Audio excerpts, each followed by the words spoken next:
Há histórias na Bíblia que não terminam. Elas continuam em cada geração. E há chamas que o tempo não apaga, apenas mudam de mãos. Hoje, você vai ouvir uma história de legado, fidelidade e poder. A história do profeta Elias e de Eliseu, o homem que recebeu o seu manto. Prepare o coração, porque quando o manto cai, o céu se move outra vez. O tempo de Elias estava chegando ao fim. Ele havia enfrentado reis e exércitos, enfrentado o deserto e o silêncio, e ouvido o sussurro suave da voz de Deus na montanha. Mas agora, o profeta do fogo se tornava o homem do adeus.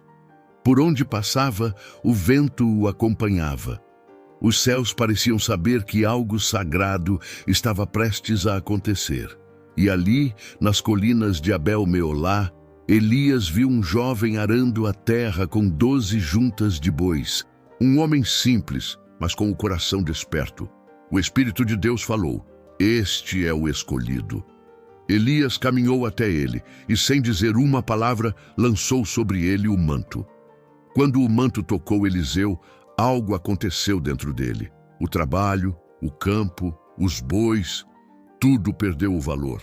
Ele entendeu naquele instante que o chamado de Deus vale mais do que qualquer conquista. Eliseu correu atrás do profeta e disse: "Deixa-me beijar meu pai e minha mãe, e então te seguirei." Elias apenas respondeu: "Vai e volta, porque o que te fiz vem de Deus." Eliseu sacrificou os bois, queimou o jugo e, com as chamas daquele altar, marcou o fim da sua velha vida. Assim começou a jornada do discípulo. Foram anos ao lado do homem de Deus, anos de aprendizado, silêncio e fé. Eliseu viu o fogo descer no Monte Carmelo. Ouviu Elias clamar por chuva quando o céu estava seco e aprendeu o segredo do profeta. Deus fala, antes, no silêncio. Elias nunca buscava glória, apenas presença. E Eliseu observava, aprendendo em silêncio. Chegou o dia em que Deus tomaria Elias. Ele olhou para Eliseu e disse: "Fica aqui, porque o Senhor me enviou a Betel." Mas Eliseu respondeu: "Tão certo como vive o Senhor, e como vive a tua alma, não te deixarei." E caminharam juntos. De Betel foram a Jericó, de Jericó ao Jordão. Cada cidade representava uma estação da fé. Betel, a casa de Deus. Jericó, a cidade da guerra. Jordão, o limite da promessa. E quando chegaram ao Jordão, Elias tirou o manto, dobrou-o e feriu as águas. E o rio se abriu. Eles passaram em terra seca. Silêncio. O vento parou. O céu aguardava. Elias parou.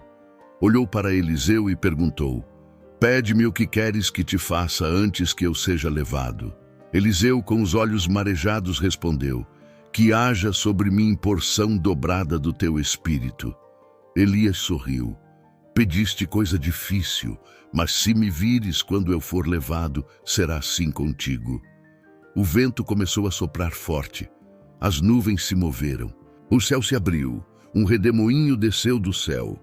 O som era como trovão. Carros e cavalos de fogo cercaram Elias. A luz envolveu tudo. O chão tremeu. O fogo se transformou em glória. Elias foi arrebatado diante dos olhos de Eliseu.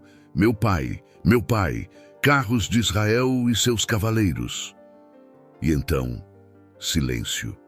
Apenas o manto caiu. O vento soprou uma última vez. O manto pousou diante de Eliseu. Aquele era o símbolo da promessa, o selo da continuidade. Com lágrimas nos olhos, Eliseu se ajoelhou, tomou o manto e o segurou contra o peito. O mesmo poder agora estava nele. Eliseu voltou ao Jordão, pegou o manto, feriu as águas e clamou: "Onde está o Senhor, o Deus de Elias?" E o rio se abriu. Os filhos dos profetas viram de longe e disseram: "O espírito de Elias repousa sobre Eliseu." E naquele dia, o fogo mudou de mãos. Eliseu realizou o dobro de milagres que Elias, purificou águas amargas, multiplicou o azeite de uma viúva, ressuscitou o filho da sunamita, curou Naamã, o leproso, e até depois da morte, o seu corpo ainda trazia vida. Quando um homem foi lançado sobre seus ossos, reviveu, porque o manto que vem de Deus nunca perde o poder. Séculos se passaram, mas o espírito de Elias voltou. João Batista veio com a mesma unção, preparando o caminho para o Senhor. E hoje, esse mesmo fogo ainda procura corações dispostos. O manto ainda cai, mas poucos estão prontos para pegá-lo. Elias foi levado em glória. Eliseu continuou o legado. E você? Deus ainda chama pessoas comuns para obras extraordinárias. Talvez você esteja arando o campo, mas hoje o manto está passando por você. Você vai ficar com o arado ou vai correr atrás da presença? O manto caiu e o fogo ainda queima.